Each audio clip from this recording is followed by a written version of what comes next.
వచ్చేయండి, ఈరోజు మా లంచ్ స్పెషల్స్ ఏంటో చూపిస్తాను.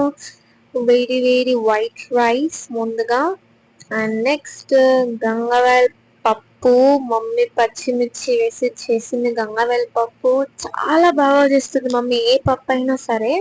ఇది ఈ కాలంలోనే దొరుకుతుందంట, సో మమ్మీ మంచిగా తీసుకొచ్చి చేసిందనమాట గంగవాల్ పప్పు. మీకు ఈ రెసిపీ కావాలంటే కమెంట్ చేయండి, మమ్మీ తప్పకుండా మీకు చేసి చూపిస్తుంది. చాలా అంటే చాలా బాగుంటుంది అనమాట. అండ్ మామిడికాయ పచ్చడి మమ్మీ రీసెంట్ గా చేసింది.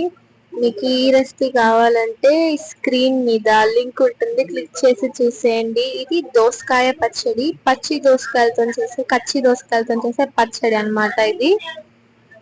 ఈ పచ్చడి రెసిపీ కావాలని కూడా కమెంట్ చేయండి, చేసి చూపిస్తుంది మమ్మీ. అండ్ వైట్ రైస్, పప్పు, మంచిగా దోసకాయ పచ్చడి, మామిడికాయ పచ్చడి, ఇంకా పాపడాలు, ఆమ్లెట్ కూడా వేసింది మమ్మీ. కానీ ఆ క్లిప్ అయితే మిస్ అయిపోయింది. మా ఛానల్ అయితే సబ్స్క్రైబ్